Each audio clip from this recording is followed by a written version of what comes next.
বরিশালে আসার পর এদিন একটু বেশি বের হওয়া পড়তেছে, আর এটা কোনো ঘুরতে বের হওয়া না কোনো কাজে বের হওয়া পড়তেছে। তো এই অল্প সময় কোথায় কোথায় যাবো সেটা আপনাদের সাথে শেয়ার করবো। তার আগে বিকালেরটা শেয়ার করতেছি। তো এখানে চিন্তা করলাম যে সুজির একটা বড়া খাই, মানে পাকোড়া বানাই খাই। এখানে আমাদের দেশি মুরগির ডিম ছিল, তো সেই ডিম থেকেই আর কি সুজির পাকোড়াটা বানাচ্ছি। তো এখানে আমি ছিলাম, আমার সাথে শিমলা ছিল বা ভাবি ছিল, কেউ না কেউ একজন ছিল সাহায্য করার জন্য। আগে আসলে অনেক কিছুই বানাইতাম, বিকেল হইলে কোনো না কোনো রেসিপি বানাইতাম, কিন্তু এখন এটা ইদানিং অলসতা, ক্লান্তি, মানে সব কিছু মিলাই জিলাই এখন আর কোনো রেসিপি করা হয় না। তারপর মাঝে মাঝে চেষ্টা করি এইটা সেটা বানানোর, যেহেতু বাসায় লোকজন থাকে।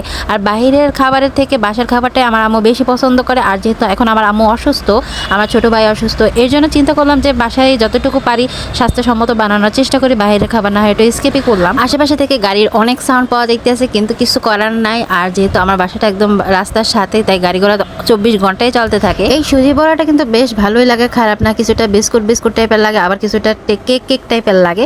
এক এক সময় মনে করি যে এক এক রকম লাগে আমার কাছে। এখন কার কাছে কিরকম লাগে সেটা জানি না। সুজিতে যেহেতু প্রচুর পরিমাণ পানি টানবে, এর জন্য এটাকে ফুলানোর জন্য আগে বিকালবেলা মাখায় রাখছিলাম, সবকিছু রেডি করে রাখছি। সন্ধ্যাবেলা খালি চুলাই দেবো আর গরম গরম করে ভাজা উঠাবো। আর যেহেতু সন্ধ্যা পরে একটু বাহিরে বের হওয়া লাগবে, এই জন্য একটু তাড়াহুড়া করা। তো আমি অল্প অল্প করে বানাইতেছিলাম, তো দেখলাম যে হাতে লাগে পরে। আর এটা একটু ফার্স্টের দিকে একটু লো আছে ভাজতে হবে, আর এত লো আছে ভাজার আমার সময় ছিল না, এর জন্য ভাবিও আসে হেল্প করার জন্য। তো ভাবি আর আমি দুইজনে মিলে বানাইতেছিলাম, যেহেতু এক হাতে হইতেছে না, একটু সময়ের ব্যাপার। আমি যতটুকু পারছি করছি, তারপর বাদ বাকিটা ভাবি করছে। এদিকে দেখতেছি খালা আমার আগে প্রস্তুতি নিচ্ছে রেডি হওয়াতে, একটু ফ্রেশ ট্রেশ হয়ে রেডি হতে গেছে, আমিও রেডি হব। আর ভাবলাম যে একটু আরেকটু আগাই দেই, যেহেতু ভাবি একা পারবে না। কিছু কিছু জিনিস বানাইতে বেশি ঝামেলা পড়া লাগে, যেমন এই যে এই সুজির পাকোড়াটাই মানে হাতে লাগিয়ে পরে ভাজার সময় তো বেশ ক্রিস্পি, উপর দিয়েও শক্ত, ভিতর দিয়েও মানে বেশ ভালো লাগে। আর এটা একটু খাইতে বিস্কুট টাইপের লাগছে, মানে কেমন লাগছে। আবার সন্ধ্যা নাস্তা করার পর এরপর আমার খালা আর আমি দুজনে মিলে চলে গেলাম বরিশাল সদর রোড। তো কাকলির মোড়ে নামার পর এখান থেকে হাতের ডান পাশেই দেখবেন যে এত বড় একটা মেলার মতো এখানে অনেকগুলো স্টল আছে। তো এখানে কি নাই, এখানে কসমেটিক্স থেকে শুরু করে ঘড়ি, ওয়ালমেট, কাপ, মগ, সংসারের যাবতীয় জিনিসপত্র, জুতা, ব্যাগ, অনেক কিছুর এখানে স্টল আছে। এখানে টুকিটাকি জিনিসপত্র সবকিছু পেয়ে যাবেন 30 টাকা, 100 টাকা, 50 টাকা, এর থেকেও বেশি হাই রেঞ্জেরও আছে। যেহেতু বরিশালটা ছোট, তাই বাইরে বের হলে কম বেশি চেনা জানা পরিচিত সবার সাথে দেখা হবে। তো সেরকমই কারোর সাথে দেখা হয়ে গেল, তো তারা আর আমরা দুই দল মিলে টুকিটাকি কেনাকাটা করলাম। চার্চের এই ডিশটা কিন্তু দেখতে অনেক সুন্দর ছিল, আর এই ডিশটার প্রাইস ছিল যে 120 টাকা করে। আর এখন তো জলবন্যার সিজন, যখন তখনই জলবন্যা ছুটতে পারে, এর জন্য এখন আবার একটু ওয়েদার একটু কেমন দেখতেছে, একটু বাতাসও ছুটতেছে, কখন জানি ঠাড়া পড়া শুরু হয়ে যায়। যাই হোক, যে কাজের জন্য আসছি সেই কাজটা করে যাব। এত দূর আইসা যে আবার বাসা ব্যাক করা যাবে না, তো হাঁটতে হাঁটতে দেখলাম যে এখানে চটপটি মামাটা আছে। আর যখনই আমি এই সদর রোড আসি, তখনই এই কাকুলির মোড়ের এই ভিতরে উনি জুয়েলার্সের সামনে বসে সবসময়। অনেক আগে থেকে আমি ওনার চটপটি খাই, খিচুড়ি খাই, ওনার হাতের রান্নাটা বেশ মজারও লাগে আমার কাছে, তাই সবসময় যখনই এদিক থেকে আসা যাওয়া করি তখনই খাই। আর এই চটপটির বাটিটা কিন্তু উনি 30 টাকা দিচ্ছে, আমি যেটা নিছি। আর এই 30 টাকার বাটিটা পুরাই ভরপুর ছিল। আর আমার খালায় তো খাইয়ে বলতেছিল যে অনেক বেশি হয়ে গেছে 30 টাকা, পুরো বাড়িটা মনে হয় ভরা। আমার খালা মনে তো অল্প খাইয়ে বলতেছে যে এতগুলো দিছে 30 টাকায়, যে খাইয়ে আর শেষ করতে পারতেছি না।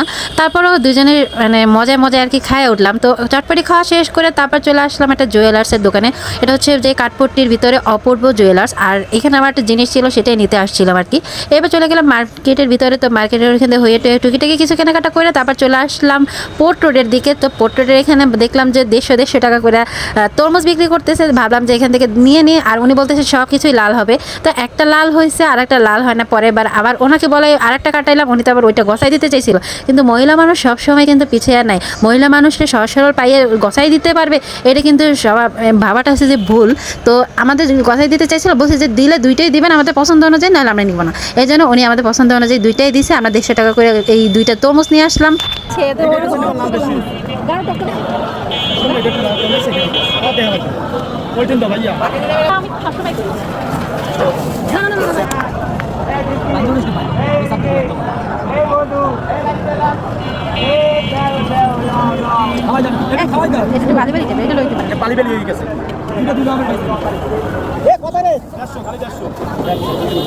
একদম লাল লাল মিষ্টি মিষ্টি পাকা পাকা তরমুজ দেখে তারপর কিনে নিয়ে চলে আসলাম। তো চাইছিলাম যে মাছ বাজারে ঢুকবো, তো ভাবলাম যে যেহেতু অনেক রাত্র হয়ে গেছে তাই আজকের মাছ বাজারে ঢুকলাম না, অন্য এক কোনো সময় ঢুকা যাবে মাছ বাজারে। তো তারপর আমরা চলে আসলাম বাসার দিকে, রওনা দিছি। তো এই নতুন বাজার হয়ে একদম বাসার দিকে চলে যাব বিএম কলেজের সামনে হয়ে। বিএম কলেজ আমাদের বরিশালের একটা নামকরা কলেজ, আর এই বিএম কলেজের স্টুডেন্ট হচ্ছে যে আমি।